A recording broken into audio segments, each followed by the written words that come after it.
Oh, I don't know whether to smile, whether to cry, whether to just be happy because like the stress is finally over.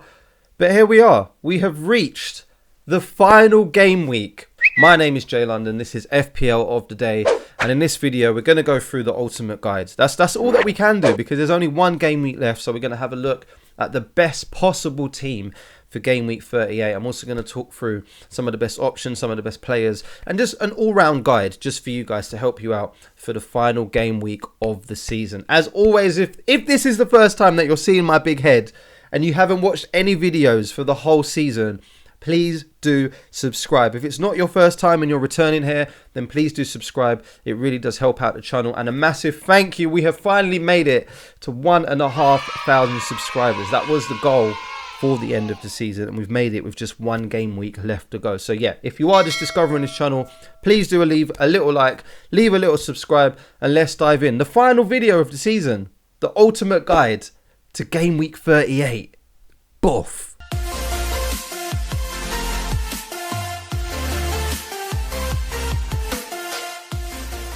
It's actually crazy. It's actually crazy. The last video of the season. Right, so caveat, as always, we're going to have a nice early look at game week 38, which means I'm recording this before the end of game week 37. So if we've got any injury news, if any teams are now like safe and they're not playing for anything, if Man City have already won the title, then of course things could change a little bit.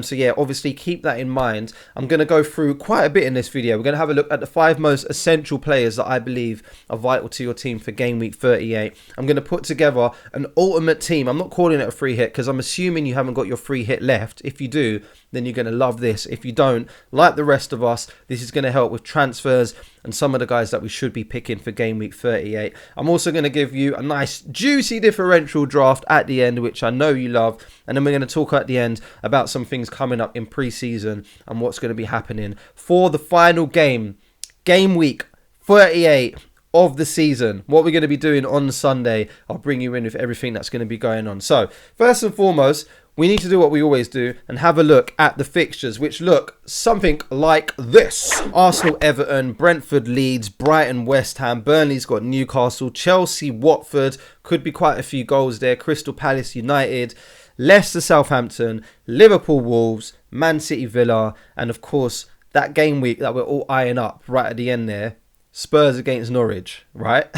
So we're going to be trying to target all the teams that have got something to play for. So as I say, I'm recording this just before the end of game week 37. So you guys will know, depending on the time that you're watching this video, what teams are safe, who's done what, have Man City won the title already, and what's been going on, yeah? Who secured that 4th spot and all of that business, all right? So as it stands, I really do want to target that Spurs fixture because I just feel like Son and Kane can go absolutely crazy against Norwich in that final game of the season. Arsenal, of course, are playing Everton, and they're going to have to win that game if they are still chasing for that Champions League spot. So players like Saka and Nketiah are still going to be a really, really good pick. And then we've got, of course, Manchester City and Liverpool.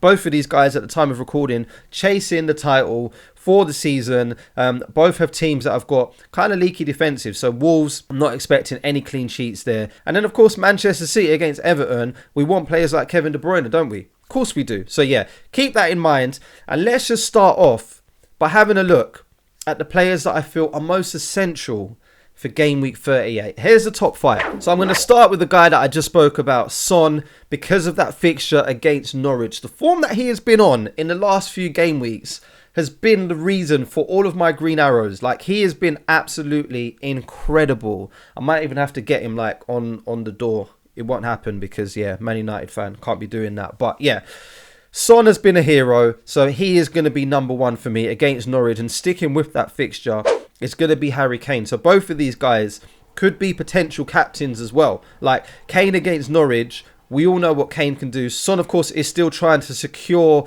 that golden boot as well. So yeah, so against Norwich, I really do like the look of both of these guys, Son and Kane. Yeah, absolute damage could be done here. So yeah, both of these guys are going to be number 1 and 2 for me. Then we're going to move on to Kevin De Bruyne, just because Kevin De Bruyne does what Kevin De Bruyne does. We saw what happened recently, scoring 4 goals.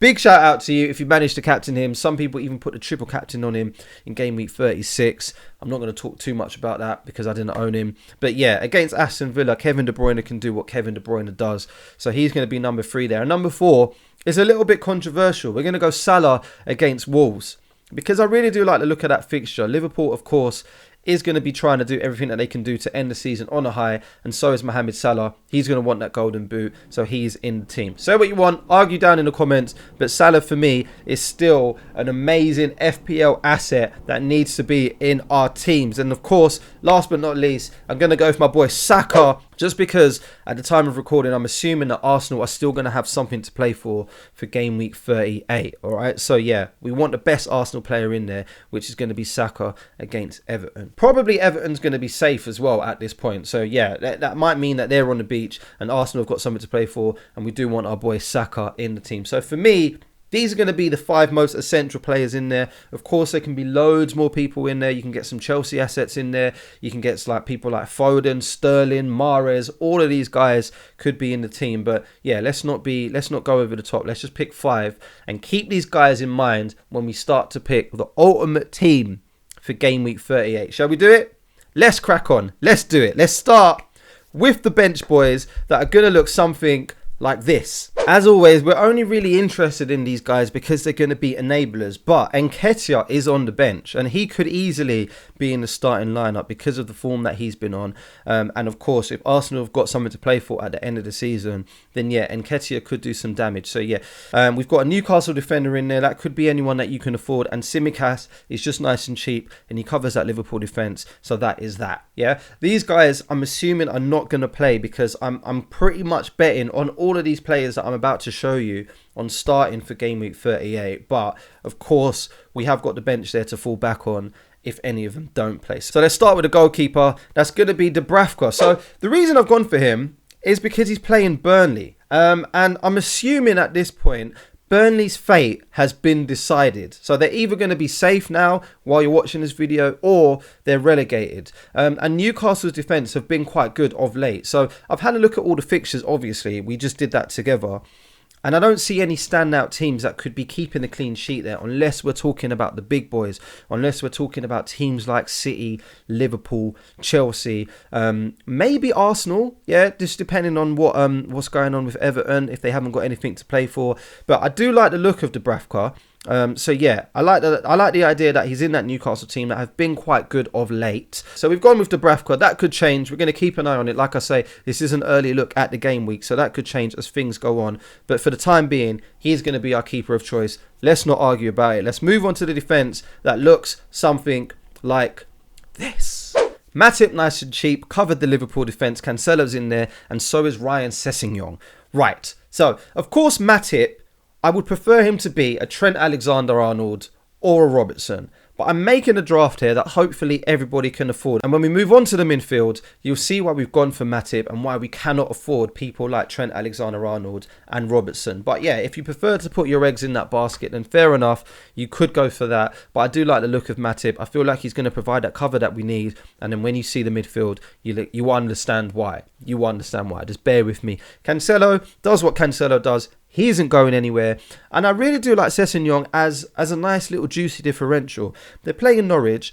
I'm not expecting Spurs to concede any goals here against Norwich because their fate's already been decided. He can continue to bomb forward and try and actually get some assists and be involved in what I believe is going to be a goal fest for people like Son and Kane and maybe Kulusevski. So yeah, I do like the look of having him in there. Of course, you could switch him out for somebody else if you do not agree with that. But for me, Sessegnon is in the team. Let's move on to up front. I'm going to keep you waiting for the midfield.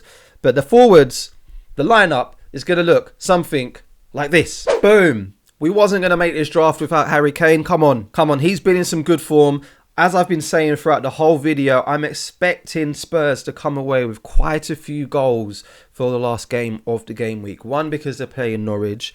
And 2, because Son wants a golden boot. And 3, it's the last game of the season. Everybody's going to be up for it. And 4, at the time of recording, they are still chasing for that Champions League spot. So if that is the case, they're going to be going full all guns blazing. So yeah, Harry Kane is 100% in the team. He's also a captaincy candidate as well, if you want to go for somebody like that. And then next to him, again, another nice little juicy differential. I've gone for Ivan Toney here because I really do like the look of this fixture. Brentford against Leeds. There aren't that many strikers up front, yeah, that I'm going to rely on for game week 38, that we can get to, that we can afford. I mean, if Cristiano Ronaldo was nice and cheap, then yeah, he would be a nice punt. We'll get to that in just a bit. But Ivan Toney, he's looked pretty decent towards the end of the season. Brentford have been looking quite good. And I do like the look of that fixture. Of course, he's playing Leeds. Leeds love to attack. They've looked a little bit leaky this season at the back. So yeah, Ivan Toney on penalties as well, I still believe. So I do like the look of him.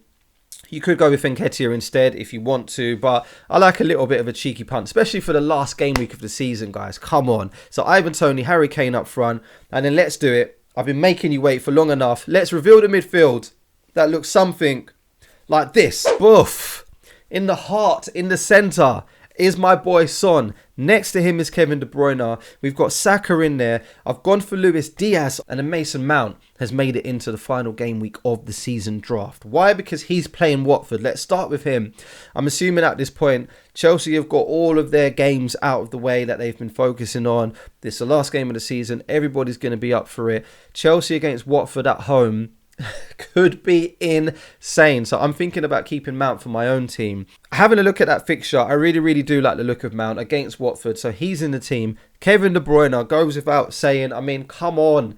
He's Kevin De Bruyne. And he's also, at this point, a juicy differential. And then Son is Son. Again, I'm not going to be making a draft without Son. That fixture is too good to ignore. So he's there, chasing the golden boot. And the last two is going to be Saka and Diaz. So we all know how great Diaz has been for the season since he came to Liverpool and how great he can be. So I'm just kind of hoping that he can cover Mohamed Salah. And then Saka, because of that Arsenal fixture, and I do assume that they're still going to be playing for everything, playing for that top four and trying to chase down that Champions League spot. I do like the look of Saka against Everton. If we do want an Arsenal player that's going to be doing stuff, performing, calling all the shots, then it's going to be Saka. He's their best player. He's on penalties. He's still nice and cheap, so he's in the team. So looking at this team, I really do like the look of it. Of course, it does cost quite a bit. So if you haven't got that much team value, you can downgrade people like Mason Mount, maybe put in someone like Martinelli, take out someone like Ivan Toney, downgrade him to like a 4.5 striker, maybe play in Nketiah, things like that. There's room for manoeuvre because we haven't got the ultimate budget. And if we did have the ultimate budget, let's have some fun. If we had the ultimate budget, the team would look like this. Look at this. Imagine this. There's been quite a lot of talk in the FPL community about ways that we can improve FPL, for next season.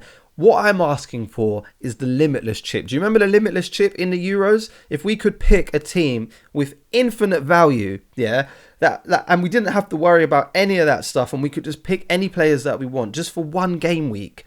Imagine that for game week 38 right now. It will look something like this. So again, if you're looking for players and you're still trying to struggle who to bring in for the team for game week 38, then having as many of these players as possible would obviously be what we all want.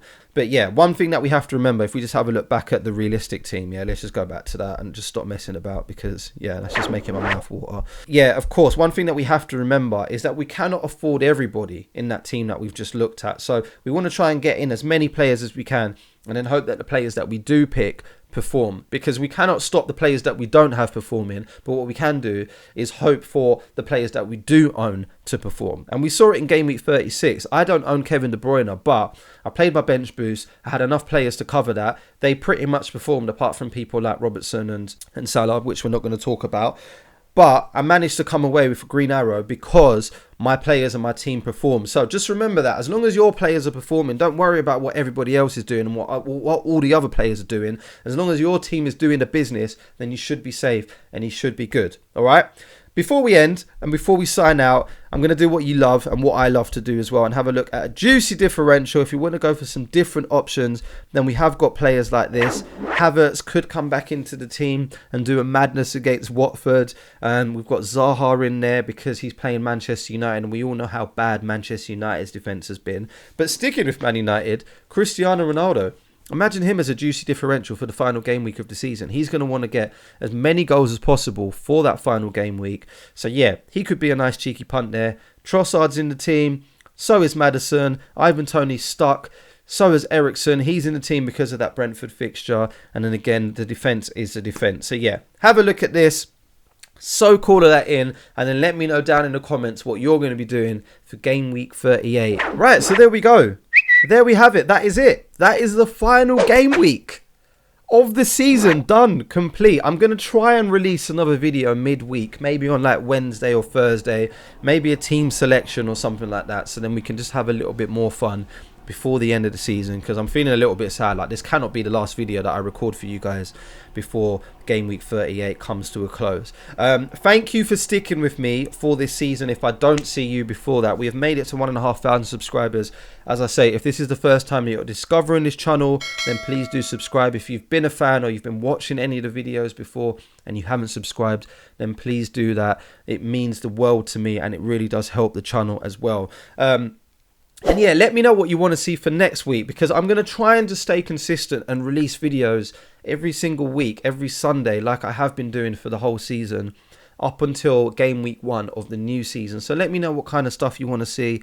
What do you want to see for the next game week? Do you want some tips? Do you want some advice? Do you want to see how my own team performed? Things like that. Let me know down in the comments. I'm going to be with the FPL Juice guys on the last day of the season, which is going to be a lot of fun. So please do keep a lookout for that, and hopefully I might see you like in the summer at like some FPL meetups or anything like that. Big shout out to FPL Nima as well, who puts those together. But yeah, this is feeling a little bit emotional now. Last game week of the season. I'm not going to talk anymore. What I'm going to do is wish you the best of luck. I hope that you've had an amazing season, and thank you so much for sticking with me, and I'll see you on the next one on FPL of the day. All right, good luck people, good luck.